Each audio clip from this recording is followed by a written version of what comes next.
please subscribe and don't forget to press the bell icon to get notified whenever we upload a new video.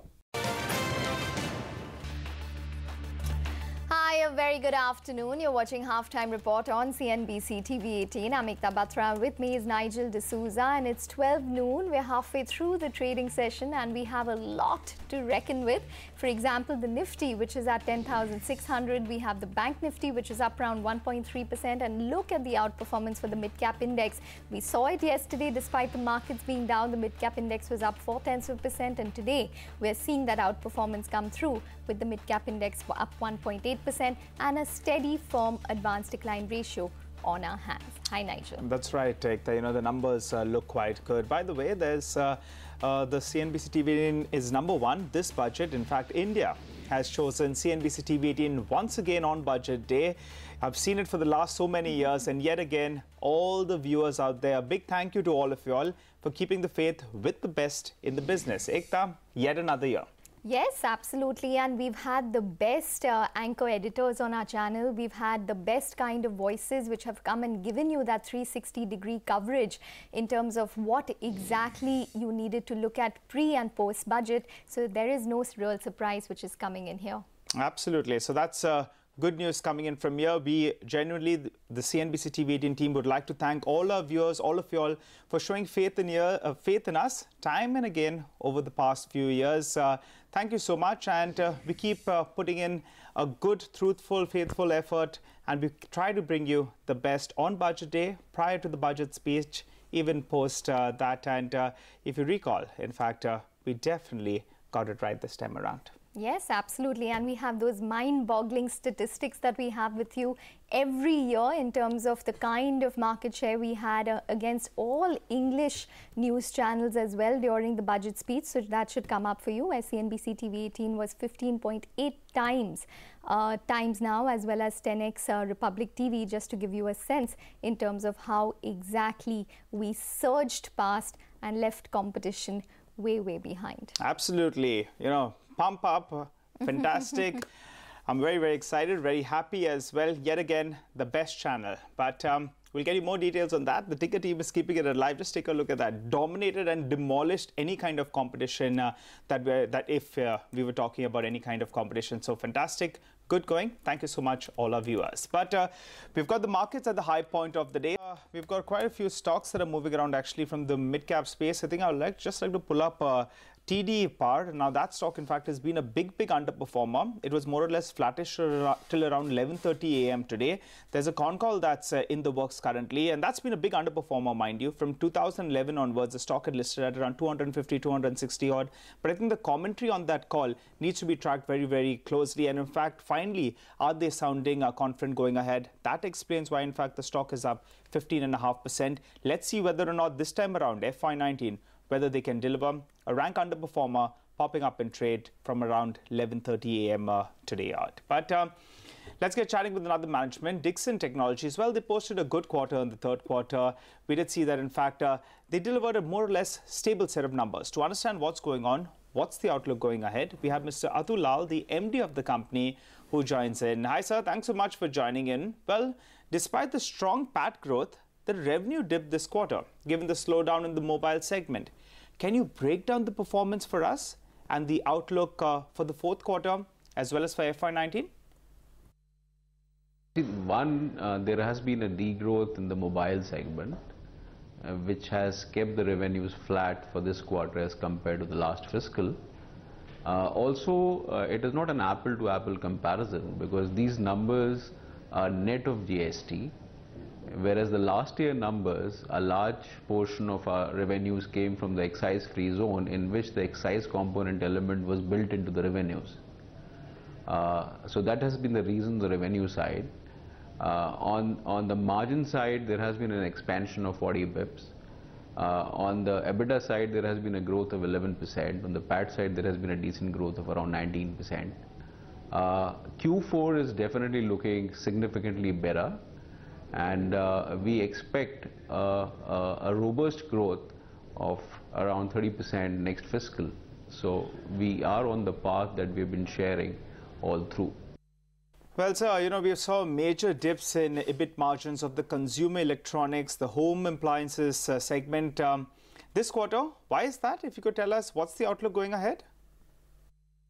You see, in consumer electronics, we have shifted our manufacturing facilities and capacities from a Dehradun unit to Tirupati unit post the GST scenario. So the costs were being incurred at both the ends, and the margins, let me assure you, is going to come back to normal in the next quarter, and they're already on the normal path. In the case of washing machines, there has been a dip, a significant dip in the profitability in the margin side. That is primarily because of the additional cost of ramp up. Please appreciate that our capacities have been ramped up from around 600K to 900K, and we've added new customers and new models. So there has been some additional cost. So there is going to be a recovery. There is already a recovery in Q4 on the margin front. I wouldn't say it's going to go back to what it was in the last fiscal of around 16%, but it is going to be around 13% in the current fiscal. Okay, sir, if you could just hold that thought, we do have the Kadena management or the Kadena health numbers which are flashing on your screen, where the net profit is coming at around 543 crores, if I got that number correct. So that is versus estimates of 510 crores, and the revenue is up 41% year on year.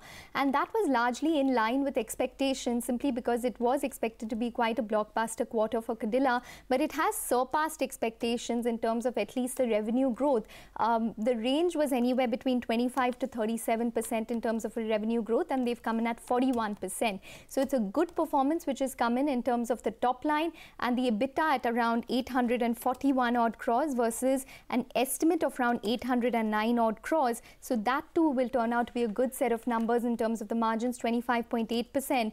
And the street was pretty much working with these numbers. Like I mentioned, there was the Tamiflu generic drug that they've been selling in the US, where remember that the US has seen a strong flu season, but it is probably going to get stronger in terms of the Q4 numbers. And separately, we do have the Lialda generic quarter where they were supplying Lialda generic or selling Lialda generic with limited competition, and hence you are seeing that sort of bump up come into the numbers. So this is largely on par in terms of the blockbuster set of numbers, but it's surpassed in terms of the kind of blockbuster that we were expecting. Well, Nigel, most of the times when we've seen such kind of blockbuster numbers come in, the street kind of factors it in, gets over it, and wants to look at what's going to happen going forward. That was exactly what happened with Natco Pharma yesterday, where the management said, oh, what a brilliant set of, we are expecting a brilliant Q4, but then FY19 is looking like one of their key drugs is going to see competition, and that's the reason you saw the stock fall from a cliff. So again, commentary would be most important for something like Kadena as well,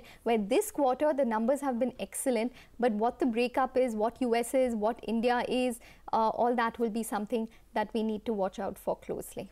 Okay, all right. By the way, we have JSW Steel. They've come out with their production numbers, so they have upped that. In fact, it's coming at around 1.46 million tons. That compares to around 1.36 million tons. But we were in conversation with the management of Dixon.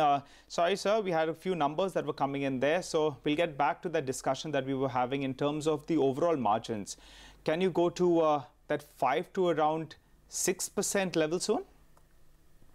So we have reached a level of 4.2% in the last quarter. At present, it's going to sustain at this kind of level with a nominal growth. But the overall absolute number is definitely going to be a significant growth.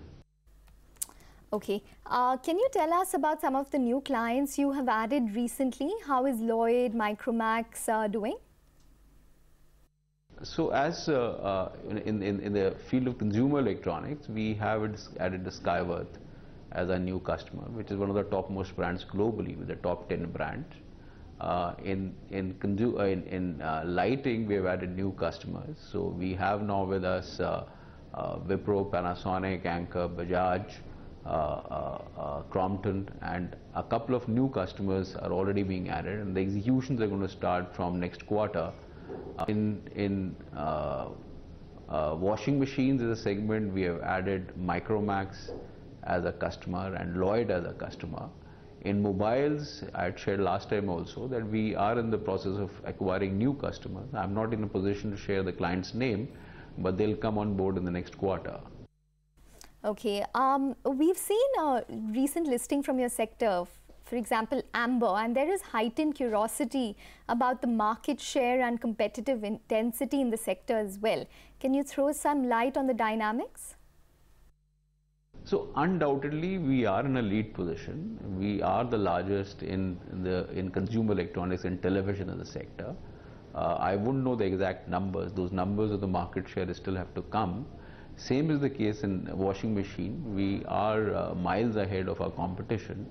And in lighting, we have done extremely well. We have grown, it's been a very robust growth on the EBITDA side and also on the revenue side. There again, we are the largest in this sphere. So I think across these three segments that we are in which we are in an absolute lead position, namely television, consumer electronics, home appliances and lighting. Well, Mr. Lal, final question from my end before we let you go. Well, you earlier gave us a guidance of around 30% growth. That's in revenue terms. What would be the corresponding profit number growth? So there will be a similar kind of growth number both in FY18, and let me assure you FY19 would be higher because now the capacity expansion and the industrial restructuring across various verticals is in place. Okay, Mr. Lal, we're going to wrap it up on that note. Thanks very much for joining in and speaking with us. Well, some more details which are flashing on your screen where the profit growth has come in despite what we are seeing in terms of a higher tax expense for Kadena on a year-on-year basis. But the other income is higher, but nonetheless marginally contributing in terms of the overall performance. It's definitely been a top-down beat that we've seen for Kadena this quarter. Again, it would have been generated by the US business, but the geography breakup for Kadena comes with a lag, so we'll wait for those details, but it's going to be led by the US business. Again, commentary would be the most important to watch out for. Pharma stocks are doing very, very well in today's trading session. In fact, pharma giant Dr. Reddy's believes that Finance Minister Arun Jaitley's universal healthcare proposal in Budget 2018 will drive up consumption in the pharmaceutical space. Now in an exclusive conversation with CNBC TV18's Nitya Balakrishna, Mr. Chakraborty adds that Dr. Reddy's will maintain its capex target of around 1,000 crores for FY19 and it will focus on biological research and development. Let's hear it out. I think it is in right direction. It's definitely historical from that perspective, although some attempts was made in the past. True. And there was up to 30,000 per individual, which there was more vigor which was put in 2016. But this particular thing in announcement is a path-breaking. But only thing has to be seen is how the scheme is to be implemented. Sure. It all depends on the implementation of the scheme. Well, if we talk about implementation, one thing is to ensure that there is more drug availability as well as diagnostic services are going to be better for these 10 crore families. If I were to ask you at DRL, how do you expect this particular move to impact Dr. Reddy's as well as the sector on the whole, both the hospital space in India as well as the pharma space in the country? Yeah, if it is going beyond primary and secondary also to the tertiary sector, it is a definitely good benefit for the hospital sector. There would be more healthcare facility which can come all over the India, particularly in the rural sector. So overall, that could be very good in terms of providing the access to healthcare. And if more access is there, hopefully the consumption can go up, and that can be, a good thing for the pharmaceutical industry. Well, if I were to ask you at Dr. Reddy's, you're the man behind the numbers.